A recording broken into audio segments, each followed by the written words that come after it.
Hi, I'm Olivia Thompson, a 16-year-old high school student. But maybe not your typical one. I have a passion for art that burns brighter than the sun. Unfortunately, in my house, it might as well be a flickering candle. I live with my parents, Mark and Linda, and my adopted sister, Emma. She's 14 and the apple of their eye. Olivia, have you seen Emma's latest test scores? Mom's voice cuts through the silence as I sketch in the living room. I sighed and set down my pencil. No, Mom. How did she do? Perfect score, as usual. We're so proud of her. I force a smile, but inside I'm screaming. It's always about Emma's achievements. Meanwhile, my latest art piece sits forgotten in the corner, gathering dust. Later that day, I vent to my best friend Zoe over the phone. I swear, Zoe, it's like I'm invisible in my own home. That's rough, Liv. But hey, didn't Mr. Johnson love your last painting? She reminds me. I smile, thinking about my art teacher's praise. Yeah, he did. At least someone notices. The next day at school, Mr. Johnson pulls me aside after class. Olivia, I've got some exciting news about an upcoming art competition. My heart races with excitement, but then a sharp pain in my stomach makes me wince. Are you okay? Mr. Johnson asks, concern written on his face. Yeah, just a stomach ache. It's nothing. I brush it off. The truth is, I've been having these pains for weeks, but I haven't told anyone. My parents are too busy with Emma, and I don't want to be a burden. That evening at dinner, I'm pushing food around my plate, the pain growing worse. I stay quiet. Emma, tell your father about your science project, Mom gushes. Emma launches into a detailed explanation, and I tune out. Suddenly, a sharp pain makes me gasp. Olivia, what's wrong? Dad finally notices. Nothing, I mutter, but cold sweat beads on my forehead. Are you sure? Mom asks, but before I can answer, her attention shifts back to Emma. I excuse myself and head to my room, clutching my stomach. As I lie in bed, I hear my parents talking in the hallway. Should we call Dr. Peterson about Olivia? Dad asks. Oh, I'm sure it's nothing, Mom dismisses. Did you see Emma's project outline? It's brilliant. Tears sting my eyes. Even when I'm in pain, I'm an afterthought. The next day at school, I'm in art class, trying to focus on my canvas. The pain is unbearable, but I grit my teeth. Mr. Johnson is explaining a new technique when suddenly the room starts spinning. Olivia? Mr. Johnson's voice sounds distant, but I can't respond. The last thing I remember is the cold floor rushing up to meet me. When I come to, the world is blurry, slowly coming into focus. I'm in a hospital bed, the antiseptic smell stinging my nose. My stomach feels like it's on fire. Olivia, can you hear me? A doctor I don't recognize is leaning over me. I try to nod, but even that small movement sends waves of pain through my body. I'm Dr. Chen. You're in the hospital. Your appendix ruptured, and we need to operate immediately. Suddenly, my parents burst into the room, looking flustered. Olivia, what happened? Mom asks, but before I can respond, her phone chimes and she glances at it.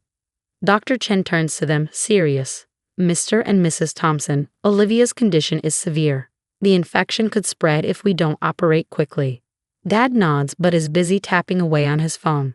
How long will the surgery take? We have a commitment later. I can't believe what I'm hearing. Dr. Chen looks shocked. Sir, your daughter's life is at risk. This isn't a minor procedure. Just then, Zoe rushes in. Liv, oh my God, are you okay? She grabs my hand, and I feel a lump in my throat. At least someone cares. As they prepare me for surgery, I drift in and out of consciousness, catching pieces of my parents' conversation. Mark, we can't miss Emma's science fair. She's worked so hard, Mom says. I know, Linda. Maybe we can take turns. One of us stay here, the other go to the fair, Dad suggests. I want to scream to tell them. I need them both, but the pain is overwhelming. The next thing I know, I'm being wheeled into the operating room. Dr. Chen looks concerned. Olivia, we're going to do everything we can. The rupture is quite severe, so there might be complications. As the anesthesia begins to take effect, I catch a glimpse of my parents standing by the door. Mom is on the phone. Emma, sweetie, don't worry. We'll be there for your presentation. Your sister's just having a small procedure. Small procedure? Tears slip down my cheeks as the world fades to black. When I wake up, I'm groggy and sore. Zoe is sitting by my bedside, not my parents. Hey, sleepyhead, she says softly. How are you feeling? Like I've been hit by a truck, I croak. Where are my parents? Zoe hesitates. They had to leave. Emma's science fair, remember. I close my eyes, fighting back the tears. Of course. Emma's science fair was more important than my life-threatening surgery. Dr. Chen enters, looking tired but relieved. Olivia, you gave us quite a scare. There were some complications during the surgery due to the severity of the rupture, but we managed to get everything under control. Complications? Zoe asks, squeezing my hand. Dr. Chen nods grimly. The infection had spread more than we initially thought. For a while, we were concerned. He trails off, then forces a smile. But you're a fighter, Olivia. You pulled through. I try to process the weight of his words. I could have died, and my parents aren't even here. When can I go home? I ask, though the word home feels hollow now. We'll need to keep you here for a few days to monitor for any post-operative complications. Dr. Chen explains before leaving. My phone buzzes. It's a text from Mom. Hope you're feeling better, sweetie. Emma won first place. We're taking her out to celebrate. Rest up. We'll visit tomorrow. I hand the phone to Zoe, unable to look at it anymore. She reads the text, her face darkening. Liv, I'm so sorry. This isn't right. I close my eyes, exhaustion and hurt washing over me. It's fine, I lie. I'm used to it. Hours later, I wake to the steady beep of machines.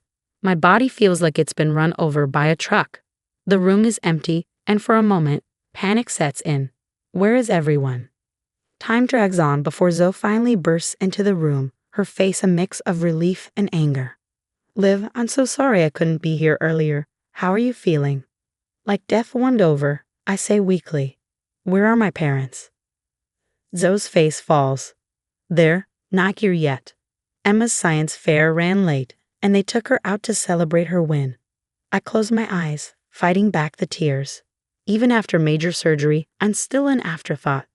Later, Mr. Johnson visits, carrying a familiar portfolio under his arm. Olivia, I brought something to brighten up this dreary room. He pulls out my paintings and pins them to the walls. The burst of color against the sterile white feels like a piece of me in this place. You've got real talent, Olivia. Don't let anyone dim your light, he says warmly. His words bring some comfort, but the absence of my family leaves a cold pit in my stomach. Dr. Chen comes in for a checkup, his brow furrowed. Olivia, how are you feeling? Any pain or discomfort? I shake my head, but he doesn't look convinced. I've been trying to reach your parents to discuss your post-operative care. It's crucial that you have proper support during your recovery. Just then, my parents finally arrive, Emma in tow, all smiles and excited chatter. Olivia, honey, how are you? Mom asks, but her eyes keep darting to Emma's trophy. Dr. Chen pulls them aside, his voice low but stern. I strain to hear. Mr. and Mrs. Thompson, I need to express my concern. Olivia's surgery was far more critical than you seem to realize. There were moments when we almost lost her. The words hit me like a ton of bricks. I almost died, and they weren't even here. But you said it was just her appendix, Dad stammers. A ruptured appendix is serious, especially when left untreated for so long. Olivia will need extensive care during her recovery. My parents look shocked, but then Emma interrupts. Mom, Dad, can we go show Grandma my trophy now? To my disbelief, they actually consider it. That's when Zoe steps in, her voice sharp. I've called my parents. They've offered to let Olivia stay with us during her recovery.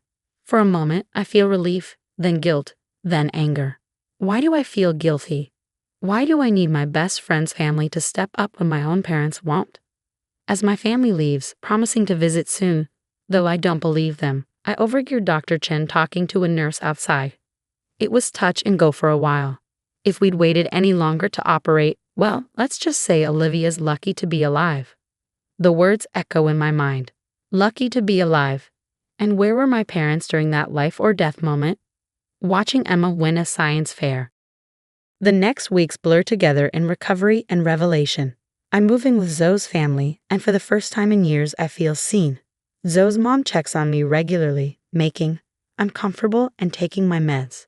Zoe's dad cracks terrible jokes that somehow make the pain more bearable. "How's our young Picasso doing today?" he asks one morning, bringing me breakfast in bed. I smile, a genuine one this time. "Better, thanks. I can't thank you all enough for this." Zoe squeezes my hand. "That's what family does. Live, real family." Those words hit hard, but in a good way. Mr. Johnson visits often, bringing news that reignites my passion. "Olivia, there's this incredible art program I think you should apply for. It could be your ticket to bigger things." We spend hours working on my portfolio, and for the first time, I feel like my art matters, like I matter. The day I'm well enough to return home, I brace myself for the confrontation I know is coming. My parents greet me with all smiles and welcome homes, but I'm not buying it anymore. "We need to talk," I say, my voice steadier than I feel. "Of course, sweetie. What about?" Mom asks, distracted by her phone. I take a deep breath. "About how you missed my life-threatening surgery for Emma's science fair. About how you've always put her first, made me feel invisible."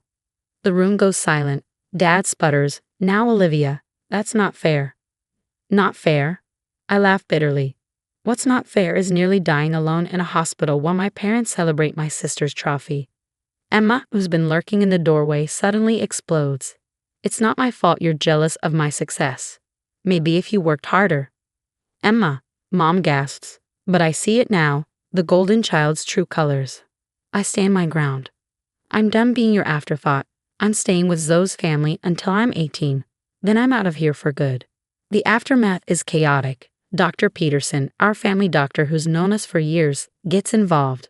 He reports my parents to child services, citing medical neglect. "I've watched this situation deteriorate for years," he tells the social worker.